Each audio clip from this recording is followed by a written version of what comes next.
Hello and welcome to Sports Fan Entertainment, here for yet another edition of Titan Up Thursdays on Sports Fan Entertainment. I hope all of you are having a good week and having an even better Thursday, as it is once again the Titan Up Thursdays on Sports Fan Entertainment. And boy, do we have a lot to discuss this week, so let's waste no time. Let's get straight into the headlines of this week. And we talked about this a little last week, but it is now almost confirmed. The report came out today from Paul Kuharski, whom I trust. Okay, this is a reporter who's been covering the Titans for years, that the Tennessee Titans will not be hiring a defensive coordinator, at least not naming a defensive coordinator, so they won't be hiring a defensive coordinator for all intents and purposes. However, they did go out today and they did hire Jim Haslett to be the new inside linebacker for the Tennessee Titans. And Jim Haslett is a guy who's a former head coach, was a head coach for the New Orleans Saints in the early 2000s, interim head coach for the St. Louis Rams during, the 2008 season when they were god-awful, has been a defensive coordinator, was a coordinator for the Redskins, for the Steelers back in the late 90s. He's been all over the place. This is a veteran in this league. And if we would have hired Jim Haslett as the defensive coordinator, I would have been happy. So I'm happy we didn't do that, because he's had his time, he's had his run, and he's never really put together consistently strong defenses. Maybe a good year here or there, but not really being consistent whatsoever. In fact, he's put out some awful defenses, and at times he hasn't had talent, and at times he's gotten the most out of the talent he's had, but he's not worthy of being a defensive coordinator in this league right now. So as an inside linebacker coach, fine. I'll take him. He coached London Fletcher a little bit and some Saints linebackers in the past and some Steelers linebackers in the past. Sure, why not? Okay, he's a fine inside linebacker. But should we have hired a defensive coordinator? I believe absolutely. And someone today tweeted out, this is becoming the new norm in the NFL, that a lot of head coaches aren't hiring some coordinator positions.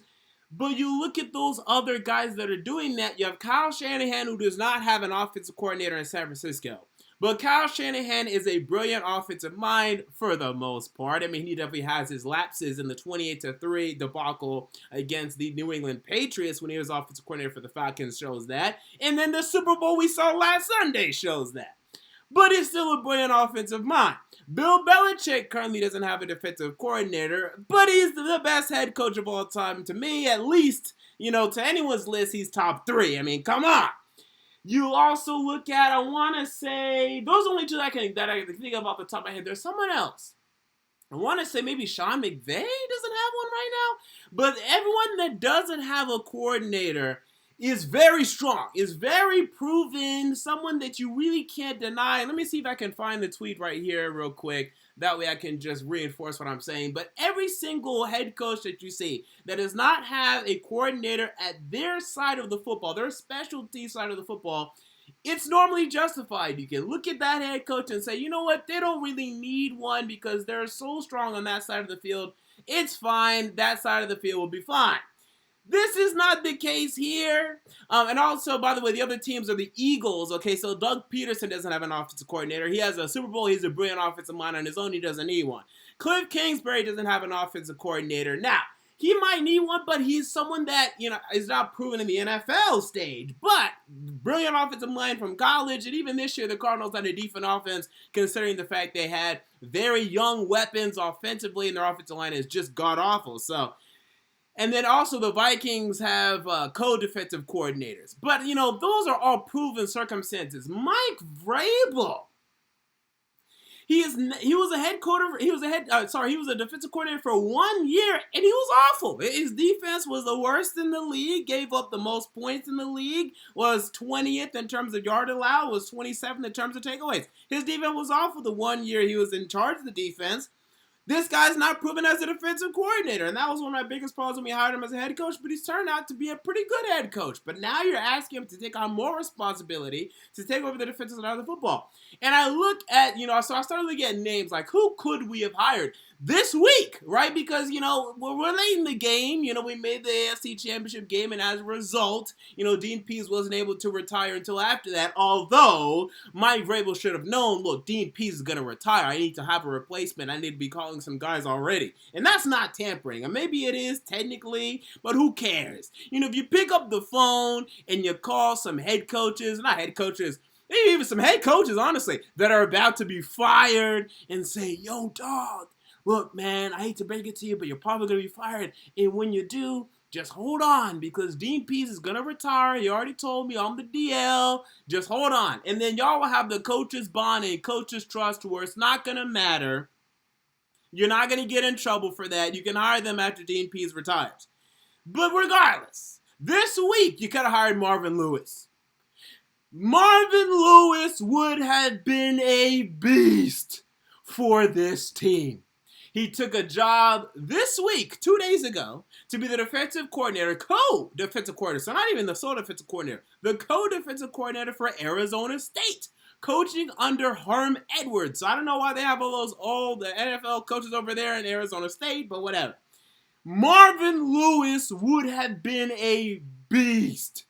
Can you imagine Marvin Lewis back as a defensive coordinator? I thought he was going to get a head coaching job. I even would have considered him if we ended up having a head coaching opening, but we didn't.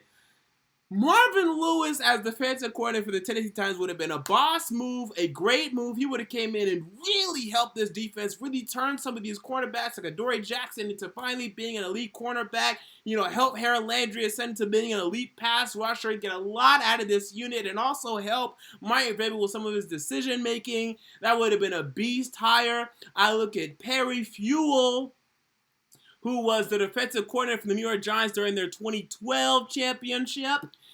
That would have been a good hire to me. He's not a great defensive coordinator, but a decent one, and he was the interim head coach for the Panthers this season. There were plenty of head coaches or defensive coordinators that could have been hired even this week, even this late in the game, and we didn't do it. So that's a shame to me, but, whatever. We'll see how this works out. I think we were very Dean Pease scheme reliant. I think we're going to try to continue to be that. I mean, we were running a lot of the stuff that Dean Pease ran when he was defensive coordinator for the Baltimore Ravens. A lot of the same concepts, same, tendencies, same philosophy, same personnel groupings, all of that. I don't know if we're going to continue that, try something new. I don't know. It's going to be interesting, but it's all on Mike Vrabel, and this just allows him to be more of a scapegoat. This is what it opens the door for him to receive more criticism, and who it's going to come from. It's going to come from me if the defense takes a step back, if the defense does not improve.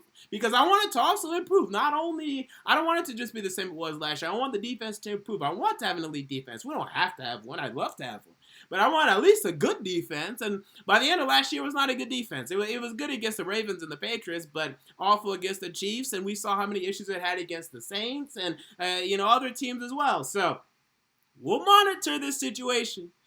But Mike Vrabel, I would have called Marvin Lewis, dog. That would have been a nice partner in crime for you to have had on this team, Marvin Lewis. All right, so with that said, we move on to the other headlines of this week. And the next one we'll get into Ryan Tannehill, who was named as the AP Comeback Player of the Year. This is a great award for him, coming off him getting, was he technically benched last year? Yeah, benched last year for, who was it? Was it that clown? Was it David Fales? I don't even remember who they benched him for, but getting benched last year in Miami. To now, starting for the Tennessee Titans, saving their season, getting them to the playoffs. I won't say winning 2 playoff games. I know everyone's going to say that. I mean, technically, he won them. He wasn't the reason they won them, but he won them. And then, get into the AFC Championship game. So, fantastic year for him. Great pass rating, 117.5, and unheard of yards per attempt, over 10 yards per attempt. Ridiculous statistics by Ryan Tannehill. He wins AP Comeback Player of the Year. And we have a report from Chris Mortensen of ESPN, who has heard that there's no way Ryan Tannehill is leaving Tennessee. That the Tennessee Titans just love him too much, and that Tannehill also likes the Tennessee Titans a lot. And I think I'm projecting the second part of that. I know he definitely said the first part of that the Titans love Ryan Tannehill, but the sense I got from what he said was that there's a mutual interest there. That's the sense I got. And it makes a lot of sense because, if you're Tannehill, you saved your career in Tennessee. This situation worked for you. Why would you deviate from this? I'm sure his wife, Lauren Tannehill, she fits the Nashville aesthetic. I'm sure she's loved it here. Why not stay here in Tennessee? It makes sense. The Tannehill Titans, the Tennessee Tannehills, whatever you want to call it, it worked. Let's continue with that. And I think that's what we're headed for, whether it be the franchise tag or the long-term extension. And I'm feeling more that it is going to be a long-term extension, actually. I just hope it's not. And I don't think there's any way it'll be 5 years. I hope it's not. I wouldn't even do 4. I would do 3 max. I would really do 3 max. But if it's 4, I could say, okay, fine. I could find a way to justify it. But just be very careful in terms of the guaranteed money and whether or not this deal is front or back loaded. Be very, very careful with that. If you're back loading it with little guaranteed money, that's fine. If you're back loading it with a lot of guaranteed money in the back, that's a problem if Ryan Tannehill comes up next year and he's only average and now you're stuck with an average quarterback with an above average contract. That will be a problem. So, with that said, we move on to the next headline of the week, and that will be A.J. Brown missing out on AP Offensive Rookie of the Year. This award went to Kyler Murray, quarterback of the Arizona Cardinals. And I said right before the season ended, I want to say in December, it definitely was in December, I want to say maybe week 16, week 17. I would not be upset if Josh Jacobs, the running back for the Oakland Raiders, if he won the award over A.J. Brown. Josh Jacobs had a fantastic year. Had way more yards from scrimmage than A.J. Brown, obviously, because he's a running back. But he rushed for more yards than A.J. Brown caught for, right? He rushed for 1,100 yards. And he only had 7 touchdowns, but he still rushed for 1,100 yards and caught 2, 3, whatever, 100 plus that. You can argue that's a more impactful year. And considering the Titans won more games, so I would give that argument to A.J. Brown. But, was that all due to A.J. Brown? No, he was a big part of it. He was definitely a big part of it. So, Josh Jacobs and A.J. Brown, that was debatable to me. Kyler Murray, no. And I love Kyler Murray. I'm Mr. Kyler Murray. I gave this guy a ridiculous draft grade coming out, and I'm still high on Kyler Murray. He did not have that good of a rookie season. He had a pretty standard rookie season. It was good, don't get me wrong, especially if you look at the tape and you're looking at how he's reading the field and things he was doing. But look, 20 touchdowns, 12 interceptions, and an 87.4 passer rating. That's pedestrian. In fact, those are below average quarterback stats. Now, rookie quarterback stats, for the modern NFL era, even that's not great. Gardner Minshew, if he was not benched, would have put up better stats than that. Daniel Jones almost put up better stats than that. And you can even argue they were kind of better if you look at Daniel Jones' stats because he was better in some statistical categories. None of these quarterbacks deserve to win Rookie of the Year. They were not spectacular or really noteworthy or significant in any form or fashion. Whereas A.J. Brown and Josh Jacobs over 1,100 yards as a rookie, right? The most rushing yards for a rookie since Ezekiel Elliott. You look at A.J. Brown, most receiving yards for a rookie since Michael Thomas. Those are 2 high marks. That is one of the best wide receiver rookie seasons we've ever seen. That's one of the better running back rookie seasons we've ever seen, especially in the past decade. One of those 2 men has to win the award, not Kyler Murray. And I love Kyler Murray, not Kyler Murray. And let me look up Daniel Jones' stats real quick, just to prove my point there. There's just a narrative. And look, Kyler Murray has the rushing stats too. So I understand, Kyler Murray and his rushing stats, they come into play. But Daniel Jones threw for 24 touchdowns and 12 interceptions. That's 4 more touchdowns. And in less games. Because Daniel Jones didn't even start until, week 4 or week 3 or something? So, look, Daniel Jones maybe put up a better year than Kyler Murray if you want to excuse the rushing stats, which you probably shouldn't. You probably should take into consideration the rushing stats. But look, just look at that. So there's a narrative thing with Kyler Murray. I understand why, because I like Kyler Murray. And if you look at the tape, look, he is doing a lot of advanced stuff. But he just didn't deserve it. He did not deserve Offensive Rookie of the Year over A.J. Brown. I would have voted DK Metcalf over Kyler Murray. What DK Metcalf and also Terry McLaurin. I think Terry McLaurin, DK Metcalf, and A.J. Brown were better receivers than Kyler Murray was a quarterback this year. And in the future, I think Kyler Murray is going to be an MVP candidate. So do not get me wrong. But this year, Scary Terry, DK Metcalf, Josh Jacobs, A.J. Brown were all, Miles Sanders a little bit, but I wasn't big into Miles Sanders. But those people, those players were better at their positions than Kyler Murray was at his. So I think this was absolutely a snub. But it is what it is. There are agendas here. At least we got Ryan Tanner for a comeback player of the year. And then finally, last headline, Derrick Henry. So Derrick Henry came out. He was on, I want to say the Rich Eisen show. Maybe it was a different show.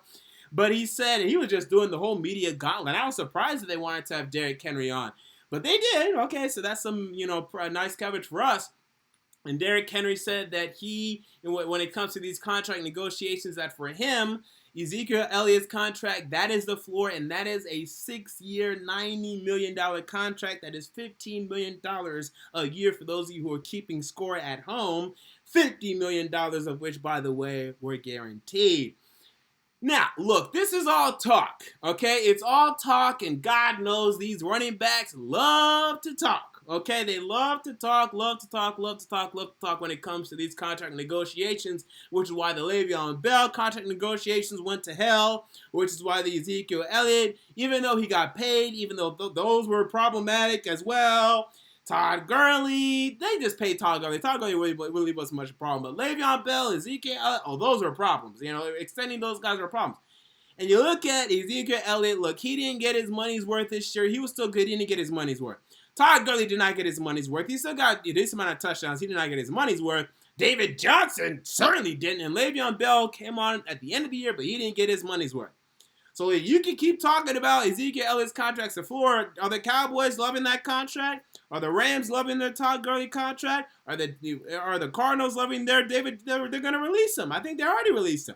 That's their headline I read today, that they're going to release him. Maybe they did already, but I know that they're going to at least. He can say that all he wants.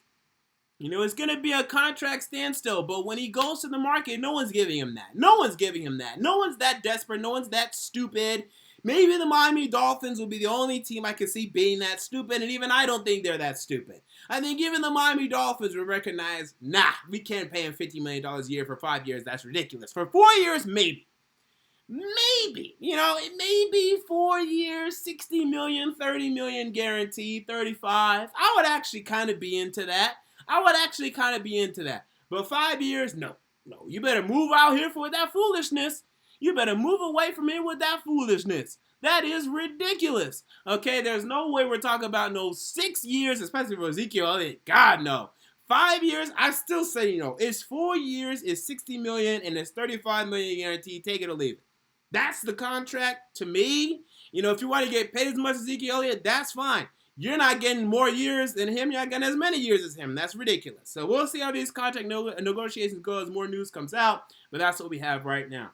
So with that said, we move on to the main topic of this video.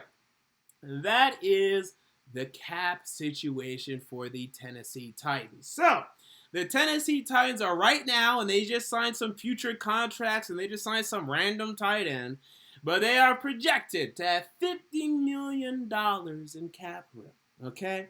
So I have accumulated potential cap casualties for this team because that $50 million ain't gonna cut it. We talked about upcoming free agents last week. We talked about Ryan Tannehill and his upcoming contract situation, Derrick Henry, Jack Conklin, Tajay Sharp, Logan Ryan, Dennis Kelly, etc. Anthony Ferguson, Michael Pruitt, Marcus Mariota, even though he ain't coming back, we know that. There's a lot of upcoming free agents for this team. They're going to have to do some finagling. And by the way, these numbers are coming via Spot Rack and Over the Cap. And I pretty much lean more towards overthecap.com for these figures, but these are roughly the figures. Let's not worry about the nickels and dimes and pennies. Let's not worry about that. Roughly $50 million in cap. Spot Rack will tell you $48 million. Over the Cap will tell you like $51 million. Let's just say approximately $50 million. We're going to have to get over 75, okay? Unless if we're just okay keeping some of these contracts, but I don't think that we are.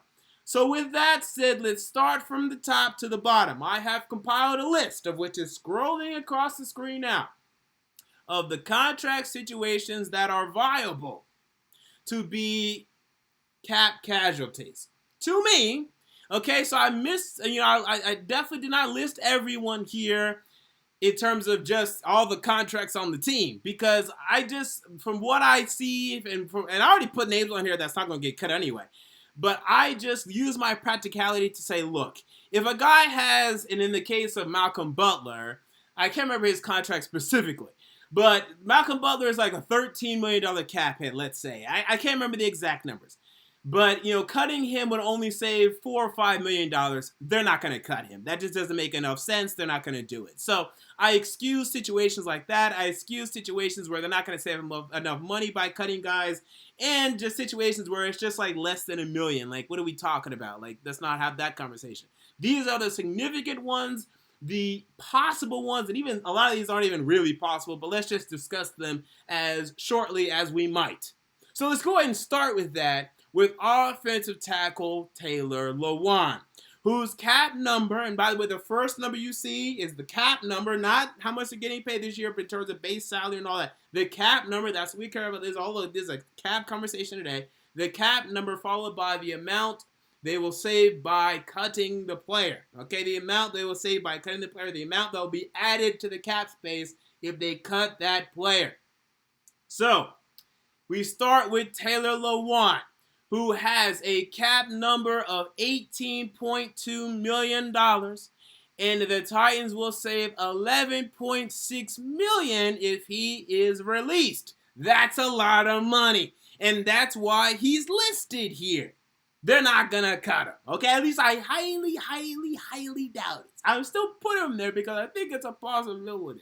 And the possibility is if John Robinson decides to be such a savage, he says, get him out of here. I ain't paying that man no more. I don't think that's going to happen, but it's interesting. And it's interesting how this contract was laid out. I am shocked that they would save this much money by cutting him at this point, this early in his extension. What a weird contract.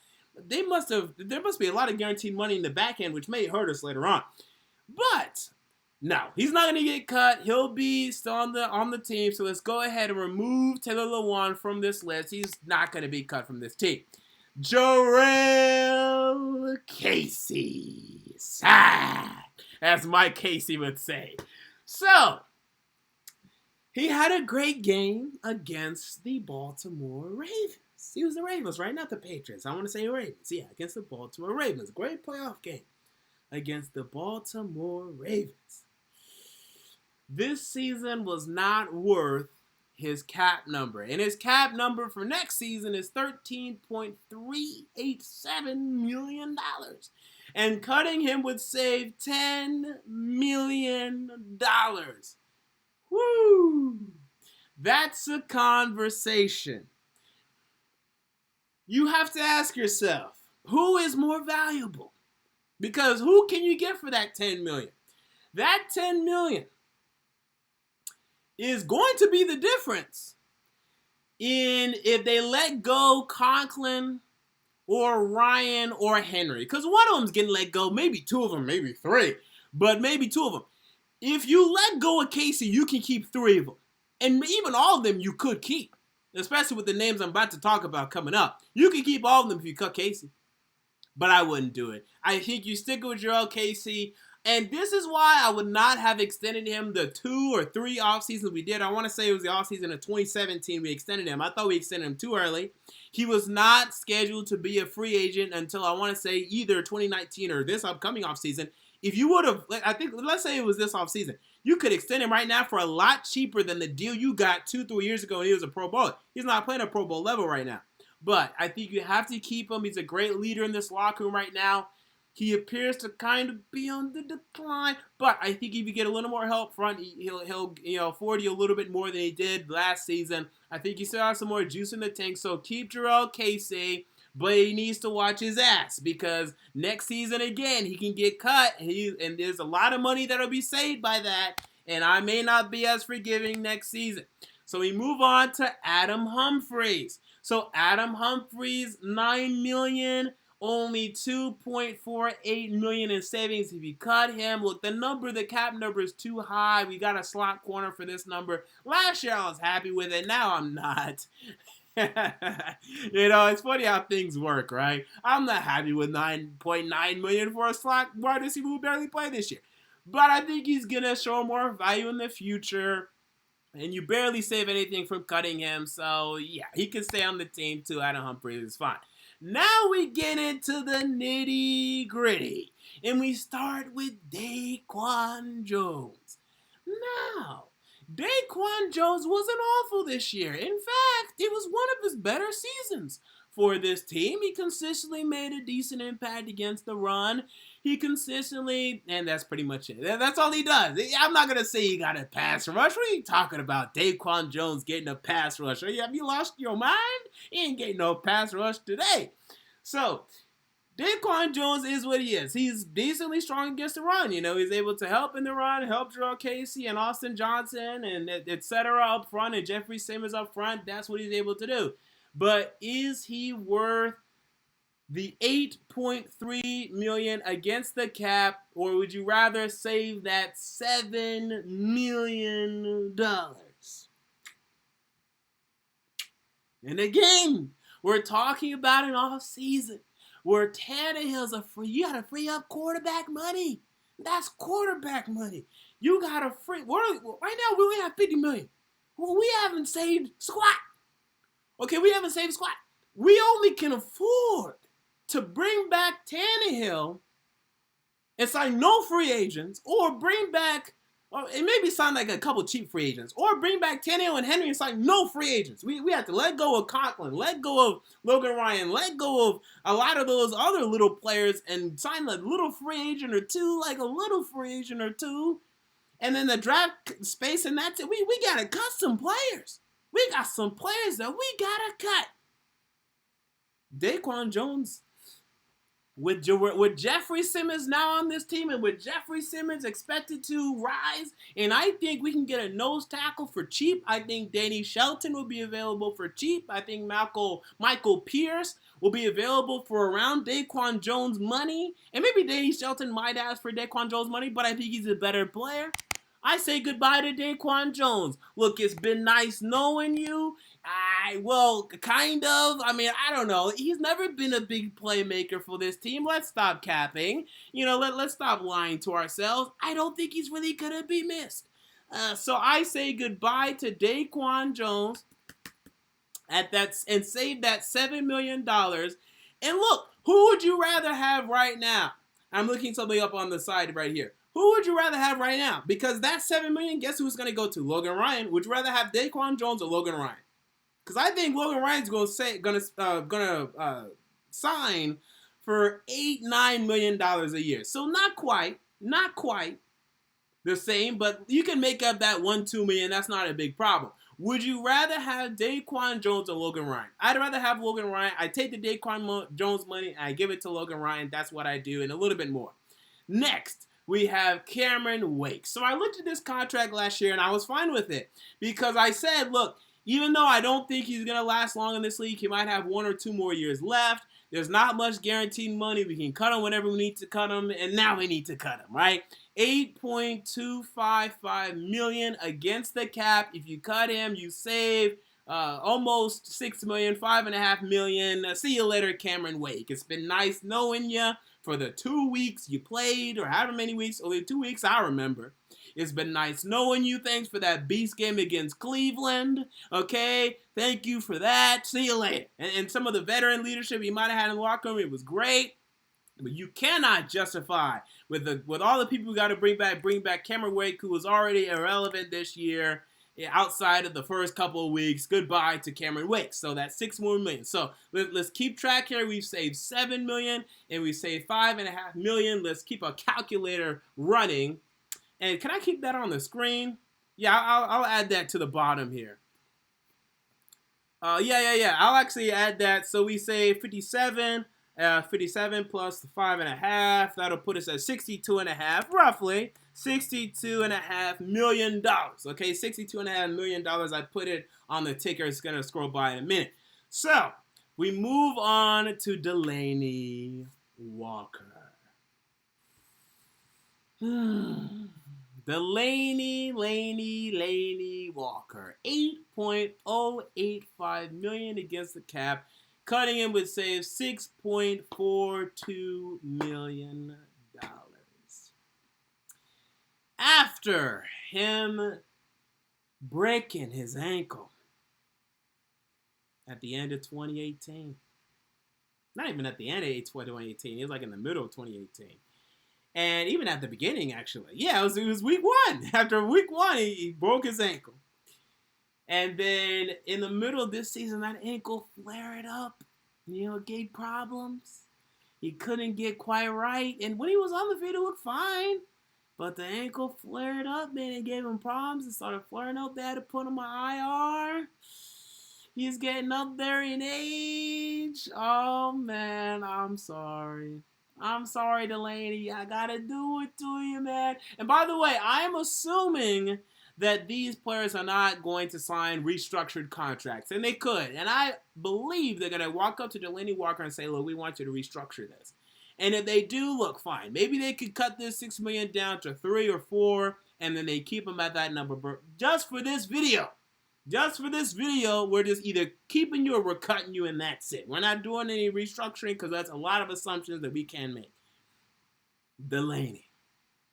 Thank you for catching passes from that bum Jake Locker, putting up with him, putting up with Ryan Fitzpatrick, putting up with Zach Mettenberger. Thank you for being Marcus Mariota's safety blanket during that horrendous rookie season.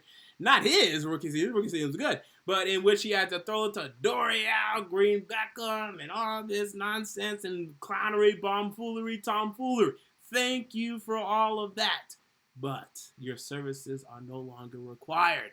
You all know how critical I've been of Jonnu Smith, but Jonnu Smith has improved. And I think he's going to continue to improve, right? Arthur Smith continues to coach him well. The tight end coach, I don't even know who it is right now, continues to coach him well. Mike Vrabel continues to get the best out of him. Jonnu Smith improved. Now, Ferkser and Michael Pruitt are also upcoming free agents. I think you can get them back for cheap. Let's sign them back and let's see their continued improvement. Let's stick with this tight end group. They're cheap. Let's stick with them for now. We got to save money somewhere. I think the tight end position is where we have to do it. Sorry to Delaney Walker. We move on next to Kenny Vaccaro. And let me update the salary cap figure to now we just saved $6.6 million. So that puts us now at $69 million. So good, we're saving money. We've saved $19 million right now. We're doing all right. Okay, we just opened up room for Derrick Henry and Anthony Ferkser and Michael Pruitt. We just opened up room. Yes. Or maybe Jack Conklin and, Tajay Sharp or something. I don't know. We just saved money. All right. Kenny Vaccaro, $6.75 million right now against the cap. Cunningham will save $2.25 million. Now, I think this strong safety position is something we need to look at because Amani Hooker has played well. Now, I know Amani Hooker comes down. He plays a lot of slot corner, plays some inside linebacker a little bit as well. Comes down in those dime packages as sometimes being a nickel dime linebacker. But I think you keep him for this number. I think it's a fine number. I'm not sure if this is the last year of his contract or not, but next year I think you move on from him. I think by that point, Amani Hooker will be ready, and then Dane Cruikshank will be a good enough backup. But for right now, I think you keep Kenny Vaccaro at this number. It's a fine number. He's still a fine player. It's not that much. It's too much against the cap. I don't like $6.7 million against the cap. But considering you'll only save $2 million, that's fine. You keep Kenny Vaccaro for that.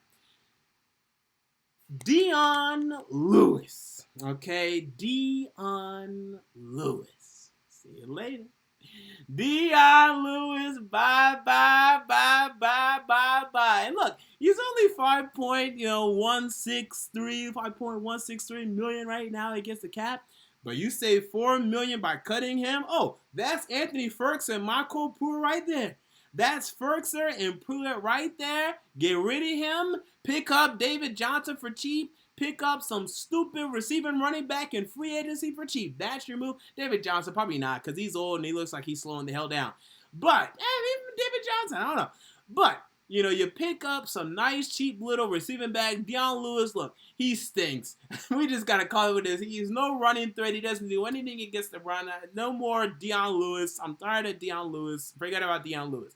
So Deion Lewis, he's gone. We save $4 million more, putting us at $73 million in cap room. We have saved $23 million.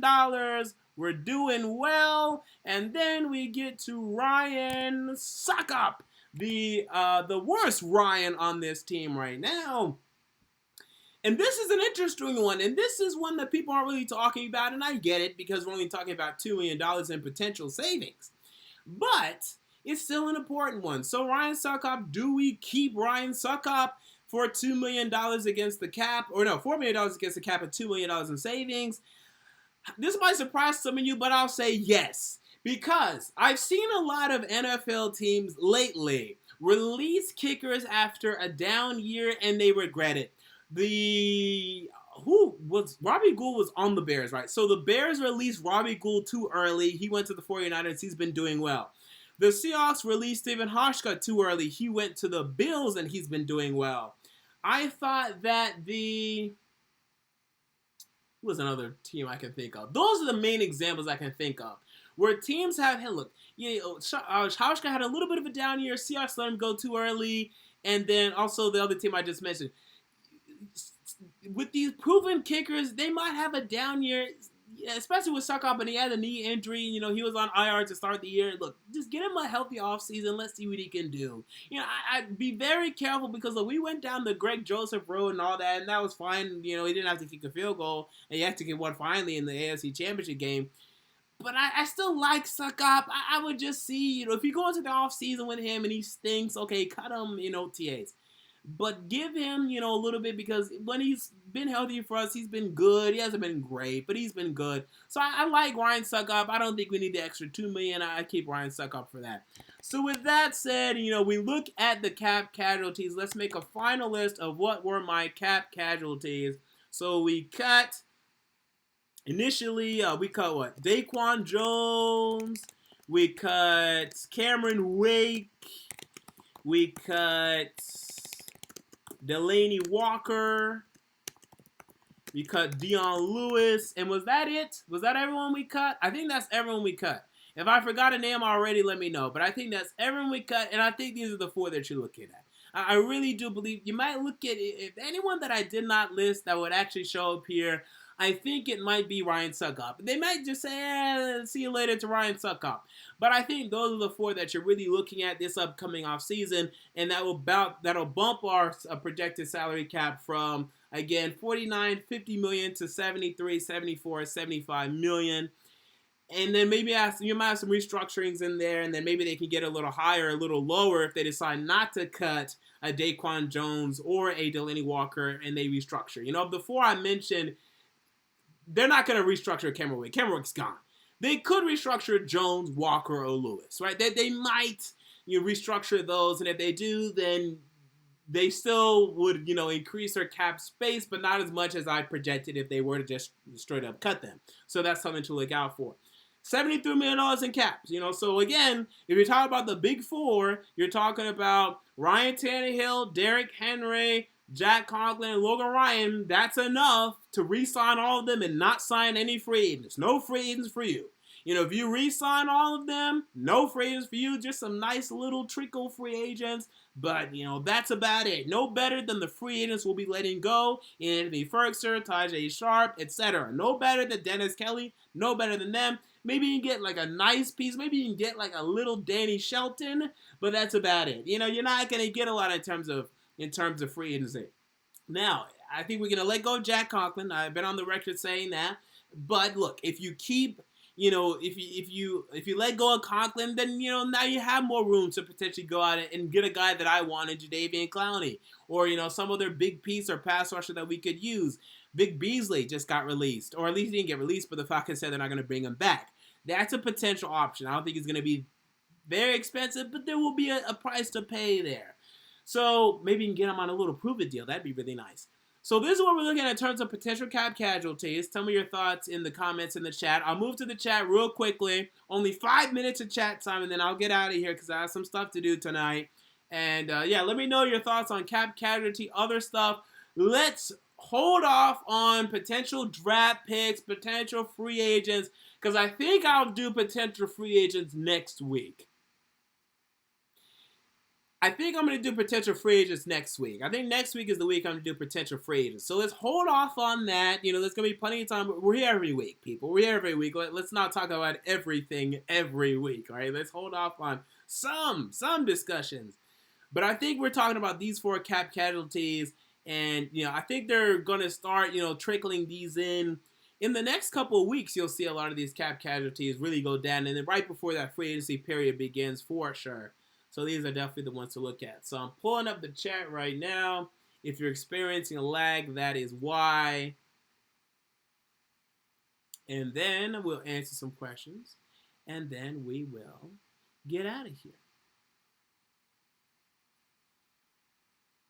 Again, at me in the chat if you want me to answer a question at Sports Fan Entertainment. So John Paul asked at Sports Fan Entertainment, any chance we trade any of the potential cuts?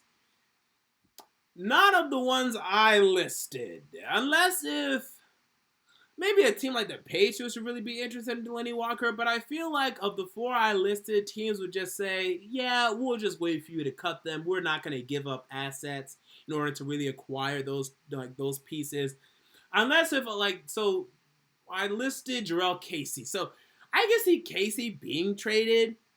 It'd have to be a really good offer, but, you know, it had to be like I think they trade him for a 3rd-round pick. You know, if a team would be willing to take his capital for a 3rd-round pick, and then the Titans would be able to re-sign one of their free agents, I think they would consider that, and they'd feel good about it because not only did we re-sign a free agent, but we got a 3rd-round pick out of it.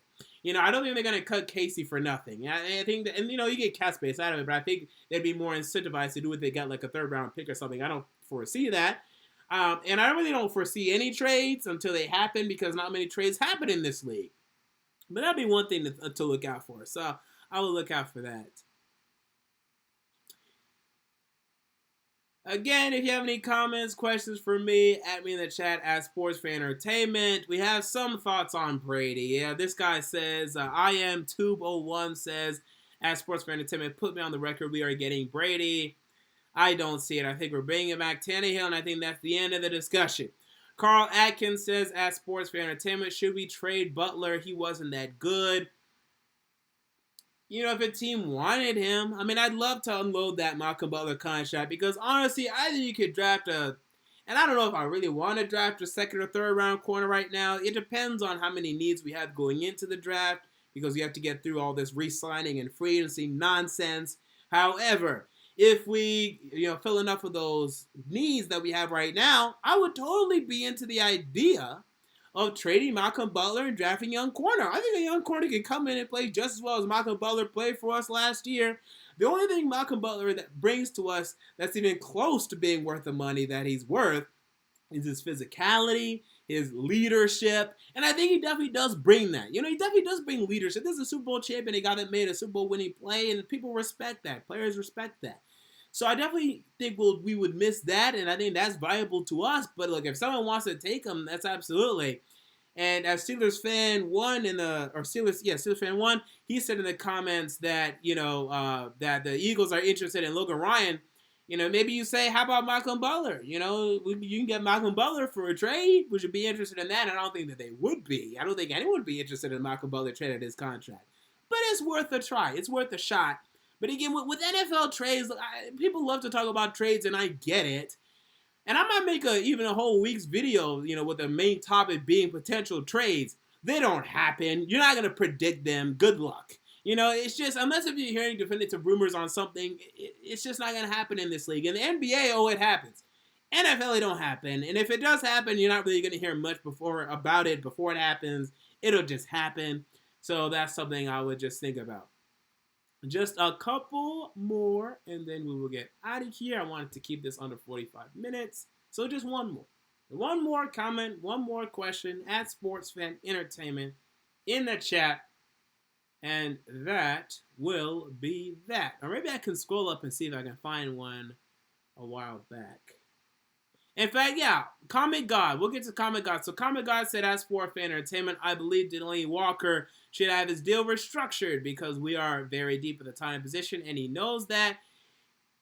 And look, Delaney Walker, I think he's just going to be disrespected by that ask. I think if you come to him and say, look, we want to restructure your deal. We don't really want to pay you this much money right now. I just feel like he's going to be disrespected. He was disrespected when the Titans drafted Jonnu Smith. He went on the Bussin' with the Boys podcast with Taylor Lewan and company and said some expletive that I will not repeat. But he said, if you guys want to draft a tight end, go ahead and draft a bleep tight end. All right, after the Titans drafted Jonnu Smith. So I feel like he's not going to be happy if you come up to him and say, look, man, you got to restructure this deal or you're out of here. I feel like he's going to be very disrespected by that. But if he really loves Tennessee and he really loves being here, maybe he will. So go ahead and give it a shot.